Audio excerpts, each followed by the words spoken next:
Hello friends, welcome to Meera Mind Voice, day 103 in Big Boss House. இன்றைக்கி நிகழ்வுகள்னு பார்த்தா பெருசாக ஒன்றும் கிடையாதுங்க. ஒரு வீடியோ போட்டு காமிச்சாங்க, அதுக்கப்புறமா சில பல சண்டைகள் நடந்தது. அடுத்தது Chandy and கவினுடைய entry, night AV, அவ்வளோதான். ஸோ இதையெல்லாம் பார்க்க போகிறதுக்கு முன்னாடி இந்த சேனலை சப்ஸ்கிரைப் பண்ணாதவங்க, மொதல் தடவையாக விசிட் பண்ணுறவங்க சப்ஸ்கிரைப் பண்ணிக்கோங்க. தேங்க்யூ. இன்றைக்கி பார்த்தோன்னா மார்னிங் மார்னிங் சாங்கு. அடுத்தது வினோத் ஏதோ பேசிகிட்ருக்க உடனே அதுக்கு இவர் மாட்டுப்பொங்கல் இல்லையா, ஸோ ஹாப்பி மாட்டுப்பொங்கல்னு சொல்ல அதற்கு தர்பீஸ் சண்டைக்கு வர, அடுத்தாப்பில் குளிச்சுட்டு வந்ததுக்கப்புறம் உன்னை அழகுபடுத்துகிறோன்னு சொல்லி இவங்கெல்லாம் யார் நம்ம எஃப்ஜேவும் வேறு யாரோ ஒருத்தரும் போய் அவருக்கு க்ரூமிங் பண்ணி விடுறோன்னு ஏதோ பண்ண ஆரம்பிக்க, உடனே இந்தாங்கடா பூ வச்சு விடுங்க, ரிப்பன் கட்டி விடுங்க, அதாவது மாட்டை அலங்காரம் பண்ணுற மாதிரி எல்லாம் பண்ணுங்க அப்படிங்கிற மாதிரி எல்லாம் கிண்டல் பண்ணிகிட்டு இருந்தாங்க. அது சின்ன சின்ன சண்டையாக வெடிச்சிட்டே தான் இருந்தது அங்கங்கே. அடுத்தது பார்த்தோன்னா ஏவி, அதாவது இங்கே முரண்பாடுகளின் ஒரு தொகுப்பு தான் இந்த வீடு மொத்தமுமே அப்படின்னு சொல்லிட்டு இந்த வீட்டில் இருந்த முரண்களின் தொகுப்புன்னு வீடியோ போடுறாங்க. அந்த முரண்களின் தொகுப்பில் பார்த்தோன்னு வச்சுக்கோங்களேன், இந்த வீட்டில் ஒரு சில பேர் இல்லாட்டினா உண்மையிலேயே இந்த சீசன் நல்லா போயிருக்குமோ, நம்ம எல்லாரும் ரசிச்சிருப்போமோ அப்படின்னு தோணக்கூடிய 3 ஆட்கள். ஒன்று தர்பீஸ், இன்னொன்று பாரு, மூன்றாவது சாண்ட்ரா. ட்ராமா பயங்கர ட்ராமா. இன்னமும் அந்த ட்ராமா நிறுத்தலை, அது போயிட்டே தான் இருக்குது. ஸோ நிறைய பிரச்சனை பண்ணியிருக்காங்க தேவையில்லாமல். என்னங்கிற என்னங்கிற இப்படியே ஏதோ பண்ணி எந்த ஒரு கேம் ஆகட்டும், எந்த ஒரு விஷயத்தையுமே நடக்க விடாமல் அடித்து செய்தது இவர்கள் 3 தான். அது முடிச்சு அது நடக்கும்போதே ஏதோ ஒரு கட்டத்தில் ரம்யா ஜோ தர்பீஸ் மேலே கை ஓங்குற மாதிரி வர, ஏய் அடிச்சிரு அப்படின்னு இவர், அதாவது சும்மா வீடியோவில் பார்க்குறத கானா வினோத் சொல்ல, உடனே இவர் உன்னை செருப்பால் அடிப்பேன்னு தர்பீஸ் சொல்ல, ஏய் சி தூப்போ அப்படிங்கிற மாதிரி அவர் ஆக்ஷன் பண்ண, இவர் உண்மையிலேயே துப்ப பக்கத்தில் உட்கார்ந்த பிரஜின் அவரை அடக்க போக, அது டக்குன்னு முடிஞ்சு பார்த்தீங்கன்னா பெரிய சண்டையாகி பிரஜின் சொல்கிறாரு, இந்த வாரம் நம்ம செலிப்ரேஷனுக்காக வந்திருக்கோம், நம்ம இங்கே செய்கிற நல்லது கெட்டது எல்லாமே நம்ம என்ன பேர் வாங்கிட்டு வெளியில் போகிறோங்கிறது தான் காமிக்கும் இந்த வாரம், பண்ணாதீங்க அப்படின்னுட்டு. அதுக்கு வியனாவும் சரி, வியனாவது அட்லீஸ்ட்டு இப்போ பேசுகிறதே இல்லை. நேத்திக்கு சுபிக்ஷா கிட்ட பேசி நட்பு சொல்லி 2 பேரும் கட்டி பிடிச்சி கொஞ்சம் திருந்திட்டாங்க. ஆனால் அந்த கொஞ்சல் மொழியை மட்டும் விட்டாங்கன்னாக்க சரிப்போ ஏதோ அந்த பொண்ணு கிளிப்பிங் பார்த்துட்டு பேசினது பாவம் அப்படின்ட்டுருவாங்க. ஆனால் இவர் பண்ணுறது ரொம்ப கேவலமாக இருக்குது.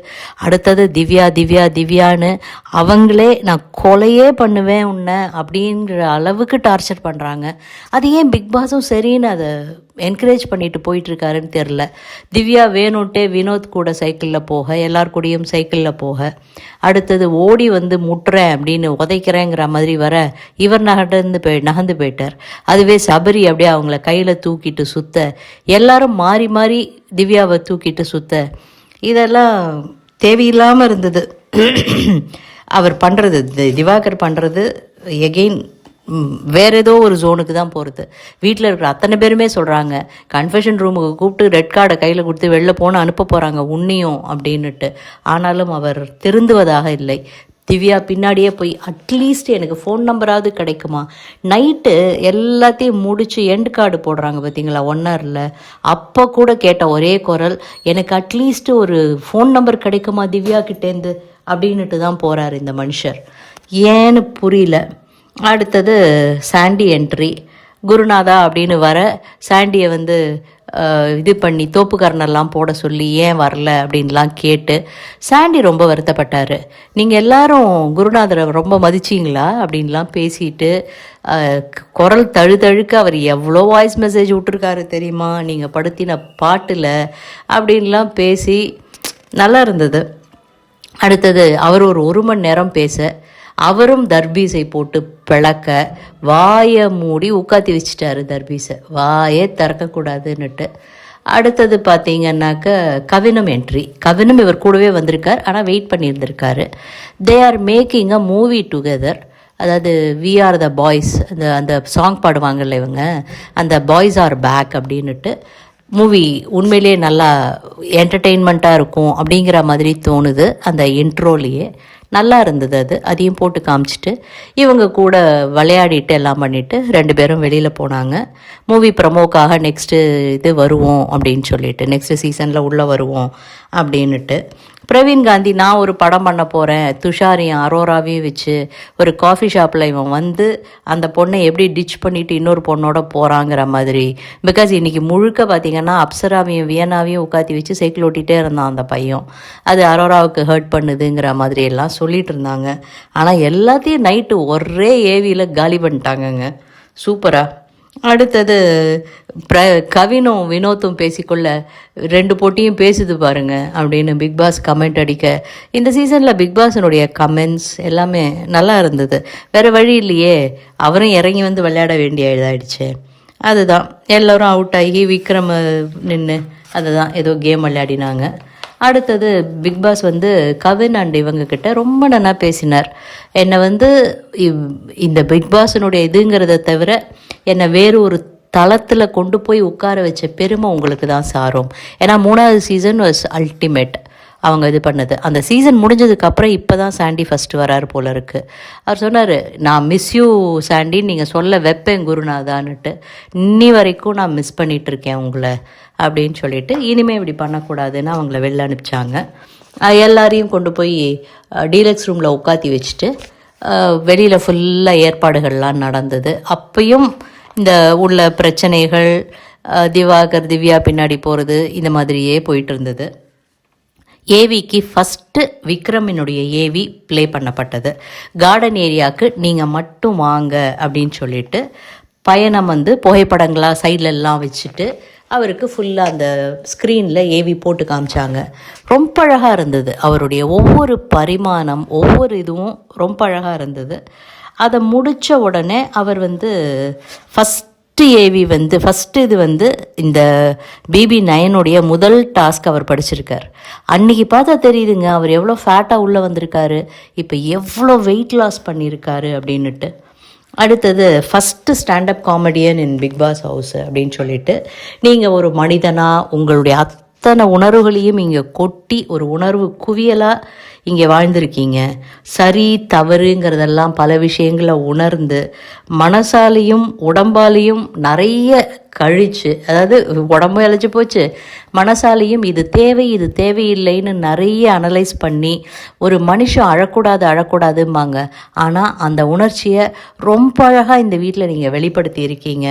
அழுகிய வெளிக்காட்டிய விதம் வந்து ரொம்ப அழகு அப்படின்னு சொல்லிட்டு உங்கள் வாழ்க்கை இன்னும் மெருகேறும் அப்படிங்கிறதுல நான் ரொம்ப பெருமை கொள்கிறேன்லாம் சொன்ன உடனே இவர் சொன்ன ஒரு விஷயம் இதுதாங்க, எல்லாம் நல்லா பண்ணும்போது நானும் இந்த பிக் பாஸுக்கு ஹோஸ்ட்டாக வருவேன், இங்கேயே நானும் சாண்டி இவங்கள மாதிரி நிறைய ப்ரமோவுக்கு வருவேன், இதெல்லாம் ரைட்டு.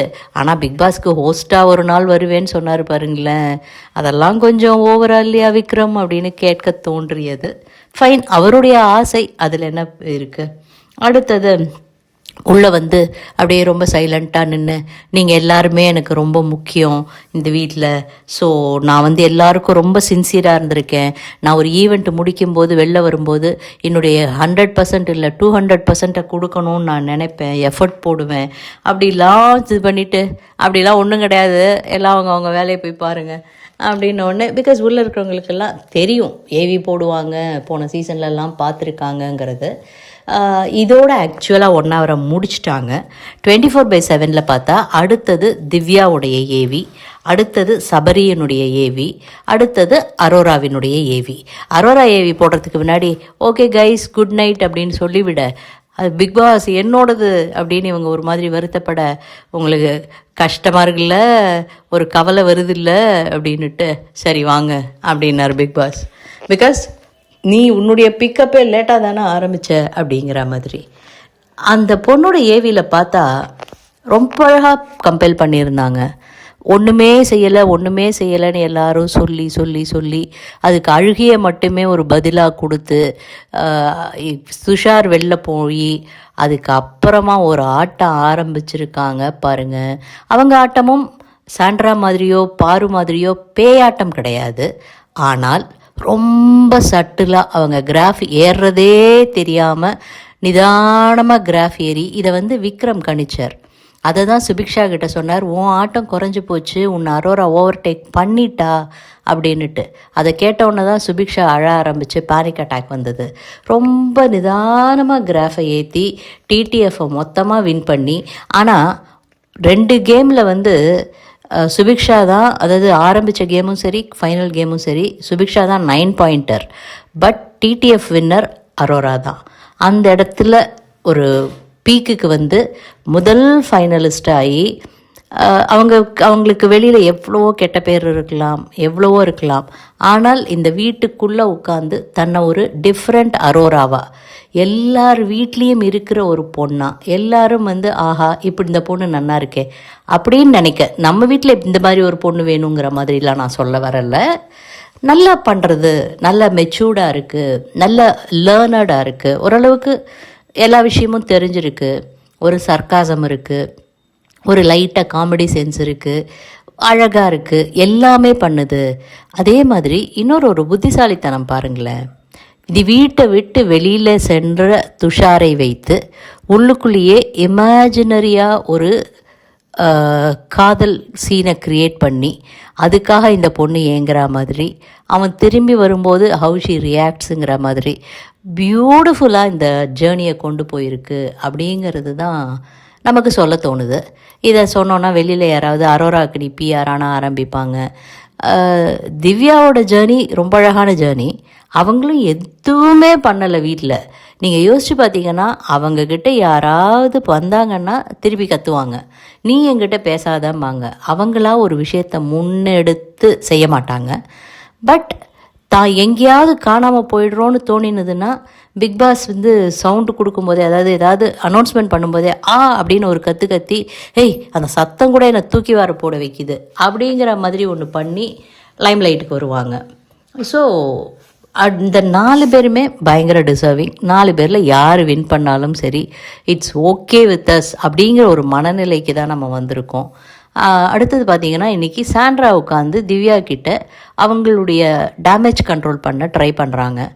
செஞ்சு விட்டாங்க திவ்யா, லிட்ரலாகவே க்ளீனாக பாயிண்ட்டாக இந்த இடத்துல நீ இது பண்ணினது தவறு.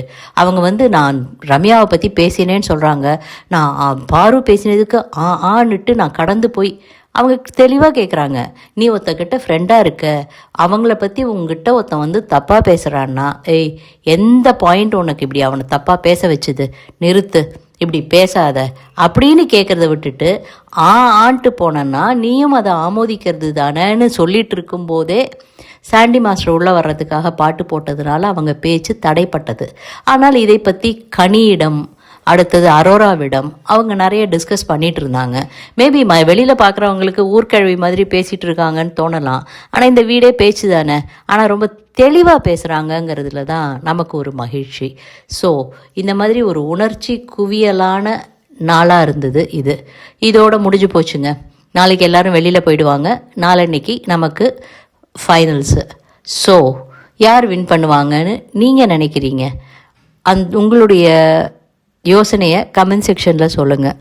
இந்த வீடியோ என்னுடைய கருத்துகள் உங்களுக்கு பிடிச்சிருந்ததுன்னா லைக் பண்ணுங்கள், ஷேர் பண்ணுங்கள்.